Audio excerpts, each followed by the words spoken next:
మీ business ఏదైనా మీ ఊర్లో promotion చేయాలంటే అది సుమన్ టీవీతోనే సాధ్యం. ఇప్పుడే సంప్రదించండి. నమస్తే, welcome to Suman TV Kothagudem.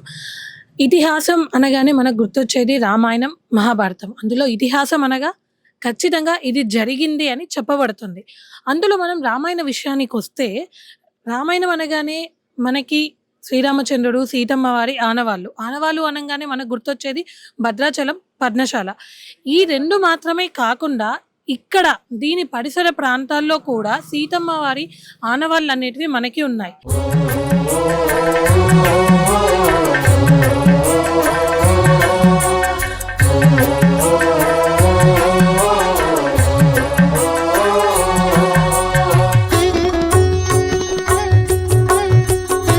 పక్కనే ఒక కాల్వ, రోడ్డు మీద ఎటువంటి ఆదరణ లేని పరిస్థితిలో ఇక్కడ మనం సీతమ్మ వారి పాదాలని గమనించవచ్చు.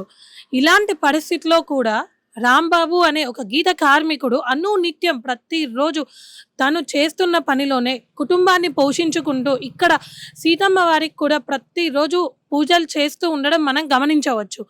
ఒక్కసారి మనం ఆ గీత కార్మికుడితో మాట్లాడి ఇక్కడ పరిస్థితి ఏంటి, ఎన్ని సంవత్సరాల నుంచి ఇక్కడ సీతమ్మ వారి పాదాలని వాళ్ళు కనుగొన్నారు అనేది మనం ఒకసారి వారితో మాట్లాడి తెలుసుకుందాం. అన్న, మీరు ఎన్ని సంవత్సరాల నుండి పూజ చేస్తున్నారు ఇక్కడ? నేను 20 సంవత్సరాల బట్టి చెప్తాను. మీరు ఒక్కరే చేస్తున్నారా? నేను ఒక్కనే చేస్తాను.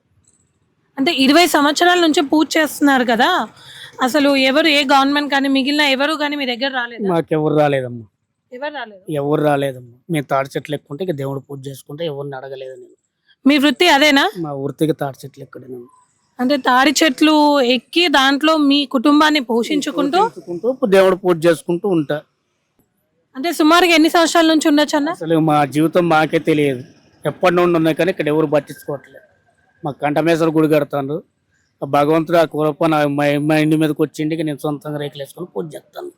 ఊళ్ళో ఎవరిని అడగలేదు. 2 తాడి చెట్లు ఎక్కువటం, లేకపోతే కూలినాలికి పోవటం, అక్కడ ఆంజనేయుల చౌకడ ఇక్కడ పూజ చేసుకుంటూ ఉంటా. ఉన్న దాంట్లోనే ఎలా తీసుకుంటాను. ఎవరిని అడగలేదు. 20 సంవత్సరాల నుంచి ఇక్కడ సీతమ్మ వారి పాదాలకు సేవ చేసుకుంటూ ఉన్నారు కదా, మరి ఆ తల్లి మీకేమైనా మహిమలు చూపెట్టడం ఇలా అంటే ఇప్పుడు ప్రతిదీ ఒక పుణ్యక్షేత్రం కావాలంటే ఏదో జరిగి ఉండాలి కదా, చాలా మీకేమైనా జరిగాయి? నాకేం లేదమ్మా. ఒకప్పుడు అన్నం నేను జైలు కేసులలో అన్ని తిరిగిన ఆ సృష్టి నా దగ్గర ఏం లేదు. బంగారం పోయింది, అన్ని పోయింది. లాస్ట్ కాళ్ళు పట్టెలతో ఆ భగవంతుడు సంకల్పన ఇచ్చిండు. నేను పిల్లగాలను చదివించుకుంటూ ఆ బాబుని తాడి చెట్లు ఎక్కుంటూ దొరికే ముద్ద వరకు ప్రశాంతంగా ఉంది. డబ్బులు ఆస్తులు అయితే ఏం లేదు. నిత్య జీవంగా పూజ చేసుకున్నాం, ప్రశాంతంగా తినుకుంటుంటున్నాం. అంటే ఈ రోజున మీరు తింటున్నారు, 4 ఏళ్ళు లోపలికి పోతున్నాయి అంటే ఇక్కడ పూజ చేసుకోవడం వల్ల? చేసుకోవటం వల్లమ్మా. అంతే, పూజ వల్లే నాకు కాళ్ళు రెక్కలు మంచిగా ఉన్నాయి. పూజ చేసుకుంటున్నా. దొరికే ముద్ద దొరుకుతుంది, ఆ దేవుడు కొద్దిగా పెడుతున్నా, నేను కొద్దిగా తింటున్నా. సో ఇప్పుడు మనం చూస్తే గనక ఇది మరి రోడ్డుకి వచ్చి పోయే వాహనాలు దుమ్ము ధూళి మధ్యలో ఉంది కదా, దీనికి ఏదైనా చెయ్యాలి అని మీరు ఏమైనా ఆశిస్తున్నారా? గుడి కట్టిస్తే బాగుంటది గవర్నమెంట్ ద్వారా కానీ ఆశిస్తున్నామ్మా. ఎందుకంటే నా సాయిలు అయితే నేను పూజ చేసుకుంటున్నా. ఇక్కడైతే ఎవరు చేసేది లేదు. ఇప్పుడు మీరు వచ్చిండ్రు, మీ సంకల్పన వల్ల భగవంతుడు దయ వల్ల ఏదైనా జరిగిద్దని కోరుకుంటున్నది. మొన్న మోరి దవ్వేండ్రు తీస్తుంటే వద్దు సార్ అంటే మేము దియం ఆయన దేవుడిది తరతరాల నుండి ఉన్నది, అమ్మవారి కాడ రానియం, మీరు పూజ చేసుకుంటాను మనకు చెప్పాను. చెప్పి వాళ్ళని బతిలాడేస్తే వాళ్ళు కూడా ఇటు రాలేదు. అంటే ఇక్కడ గుడి కట్టేయడానికి ఇది రోడ్డు పక్కనే ఉంది కదా, మరి గవర్నమెంట్ దాని కిందకి వస్తా లేకుంటే ఈ జాగా వేరే ఎవరిదైనా? జాగా ఏరే వాళ్ళదమ్మా, ఎస్టీ వాళ్ళది. ఎందుకంటే ఆ దేవుడు నిలిచింది ఇక్కడ నిలిచింది, భూమి వాళ్ళు ఏరే వాళ్ళది. గవర్నమెంట్ ద్వారాగా ఏమైనా వస్తే మరి ఇక అయ్యగాడ ద్వారాగా గవర్నమెంట్ ద్వారాగా దాన్ని ఏమైనా సంకల్పన వాళ్ళు చేయాలి, మనకు తెలియదుగా అమ్మ. వాళ్ళ ద్వారా ఏదైనా గుడి కట్టించుకుంటే డెవలప్ అయితే పూజలు కూడా చేసుకుంటాం. మరి ఇక్కడ ఈ షెడ్ ఇదంతా ఎవరు వేస్తారు దీనికి? నేను సొంతంగానే వేసుకున్నామ్మా. మీ సొంత డబ్బులతో? నా సొంత డబ్బులతో నేను వేసుకున్నా, నా సొంతంగానే. శ్రీరామ ఇప్పుడు శివరాత్రి దేవుడి పెళ్లి రోజు ఇక్కడ భోజనాలు నడుస్తాయి, ఎక్కడ ఏది నడవదు. ఇక్కడ మన శివరాత్రికి భోజనాలు ఏర్పాటు చేశారా? దేవుడి పెళ్లి వరకు ఇక్కడే నడుస్తాయి అమ్మా. భోజనాలు ప్రతి సంవత్సరం నడుస్తుంటాయి ఇక్కడ. అన్నదానం కంపల్సరీ నడిచింది. దాతలు ఎవరో ఒకళ్ళు వస్తారు, పిలుస్తారు. శాతనైనంత వరకు వాళ్ళు చేస్తారు. నేను కొబ్బరికాయ కొట్టిపోతా, దోరణపాకు కొడతా. వచ్చేటోళ్ళు భక్తులు మాత్రం దేవుడి దయలో మాత్రం భోజనాలు ఎప్పుడు అన్న పెడతానే ఉంటారు. భోజనాలు ప్రతి సంవత్సరం. అన్న, ఎన్ని సంవత్సరాల నుంచి ఇక్కడ సీతమ్మ వారి పాదాలు ఉన్నాయి? గత మా పూర్వీకుల కానించి కూడా ఇక్కడే సీతమ్మ వారి పాదాలన్నీ ఉన్నాయి. మేము కూడా మా జ్ఞాపకం తెలియదు. మా పూర్వీకులు కూడా ఇక్కడ పసుపు కుంకుమాలు వేసి దండం పెట్టుకొని పోయేవారు. మేము కూడా ఇక అంతే దండం పెట్టుకొని పోయేవారం.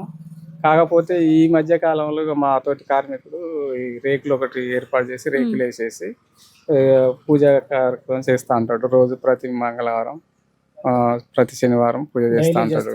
అంటే రోజు మామూలుగా పూలు కనుక వేస్తాడు.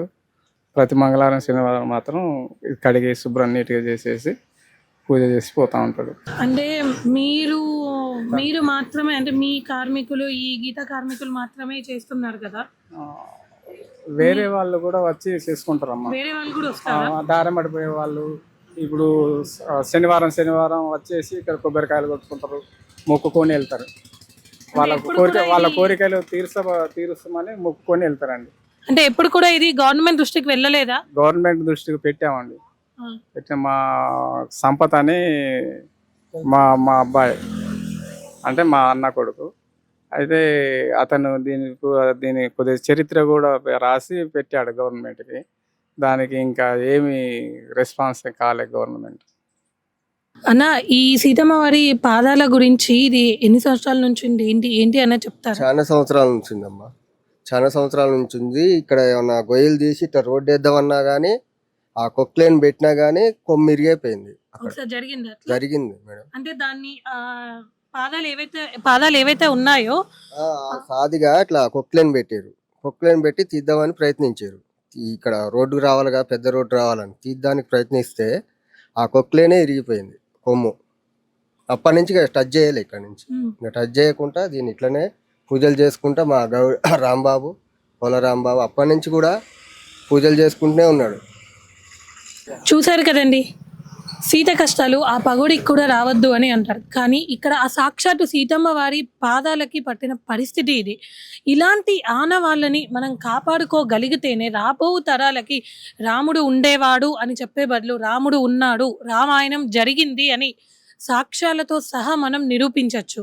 కాబట్టి గీతా కార్మికుడు రాంబాబు గారు కోరుకున్నట్టుగా మనం కూడా ఈ సీతమ్మ వారి పాదాలు అభివృద్ధి అవ్వాలని కోరుకుందాం. ఇట్లు సుమన్ టీవీ, కొత్తగూడెం.